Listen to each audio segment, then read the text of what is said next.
Minecraft Java has so many biomes, but let's look at where they all came from. And the last one may just blow your mind. Also subscribe. Some of the first biomes introduced into Minecraft were the beaches, which were originally both in gravel and sand variants and were far bigger. Now there are standard beaches, stony shores, and snowy beaches. How the hell was there a gravel beach? That's not a beach, that's just gravel. Oceans were also added in Java Classic, and it was an infinite body of water which surrounded the original Classic map. It was also originally identified in Alpha 1.2, with variants which are now in Minecraft, such as the deep ocean, the frozen ocean, the deep frozen ocean, cold ocean, deep cold ocean, lukewarm ocean, deep lukewarm ocean, and warm ocean.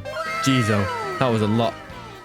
How many oceans do you need? Despite Minecraft having literally 9 different types of oceans, I've still never seen a super cool Minecraft base that looks better in the ocean than it would on land. I'm convinced that nothing could ever change this opinion. And honestly, this theory should just be accepted as fact. Like, what else would ever...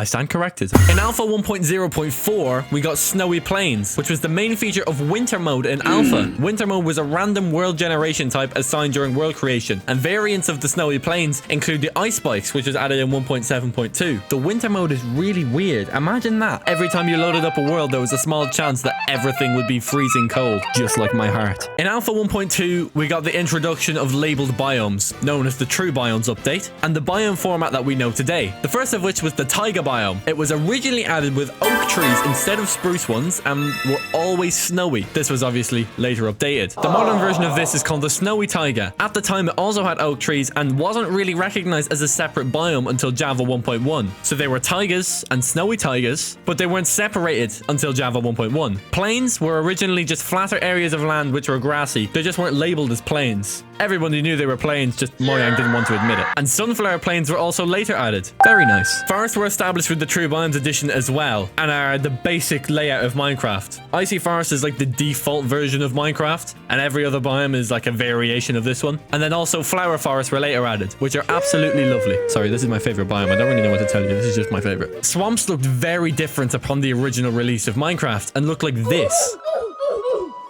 Ugh. Also, mangrove swamps were added in 1.19. The desert is one of Minecraft's oldest biomes and was originally recognized in the True Biomes update again. Of course, there were deserts before Alpha 1.2, but they weren't labeled, just like the plains biomes. Also, upon original release, there were no desert temples. The Nether Wastes, which was the default version of the Nether, was originally added as the biome called Hell, and it was the Nether's only official biome at the time of its original release. This, of course, was added with the Nether, but with the 1.16 update, we got loads of new biomes. We'll talk about them later. In Beta 1.8, we got Windswept Hills, also known as Extreme Hills, and they were officially recognized even though they were already in the game. So now we have Windswept Hills, Windswept Forest, and Windswept Gravelly Hills. Try to say Windswept Gravelly Hills 3 times really quickly. It's really difficult. Windswept Gravelly Hills, Windswept Gravelly Hills. Mushroom Islands. As far as I looked, I couldn't really find a good reason why they were originally added. But this article by Duncan Gear says they pay ode to mycologists and the importance of fungi in the real world. Doesn't seem like the best reason to add them to a video game, but I suppose it counts. Also, the end was added to have an end goal for the game. Shock horror. And has variants such as the End Highlands, the End Midlands, which is the End Highlands, but End Barrens, and small End Islands. Honestly, Minecraft Without the End is a completely different game, so it's no surprise that such an iconic location should be beautifully detailed with some interesting biome types. In 1.2.1, we got the jungle. Jens Bergenstein originally teased the jungle on Twitter, and the jungle was added alongside ocelots. Very nice. Alongside the jungle, we got sparse jungles, which was like the jungle but less jungly, and bamboo jungles, which look really cool for some screenshots. In 1.7.2, we got a whole bunch of new biomes, so strap in.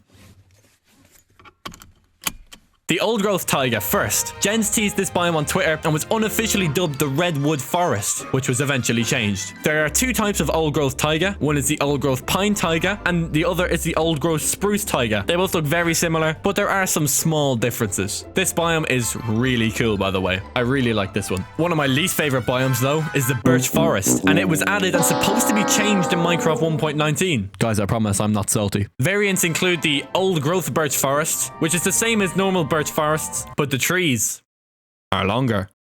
The dark forest was also added, and it was added to allow hostile mobs to spawn in the daytime and to facilitate the dark oak wood type. The savanna was originally added in Alpha 1.2, but then it was removed in Beta 1.8 for some reason, and then eventually re-added in 1.7.2. In the savanna we have the acacia wood type, and some variations of the savanna include the savanna plateau and the windswept savanna variants, which is the most ugly biome I have ever seen. The Badlands were referred to as Disco Mountains by Jens on Twitter, and included is its variants, the wooded Badlands, which is also pretty ugly, and the eroded Badlands, which is badass as hell. The Badlands were added alongside terracotta blocks. If you somehow manage to make a base in this biome and it doesn't look completely out of place or thoroughly clapped, then you can consider yourself a professional Minecraft player. Congratulations, here's your medal. Do you want a job? In 1.8 we got the river, which was a revamped river biome, which was teased on Twitter by Notch. It was recognized as a biome as such in 1.8. An alternate variant of the river includes the frozen river, which is just a frozen part of the ice biome. In 1.9, for whatever reason, the void was officially recognized as a biome. Even though it's been in Minecraft since Minecraft's inception, it was finally recognized in 2016. Okay, if you make a base in the void, you are literally cheating. Like, I don't know what else to tell you. Unless it's in the end, you're a cheater and will be treated as such. Unlucky mate, but you did it to yourself. Then we didn't get any new biomes for 6 whole updates until the 7th, the 1.16 update, where they updated the Nether. We got the Soul Sand Valley, which was announced at Minecon Live 2019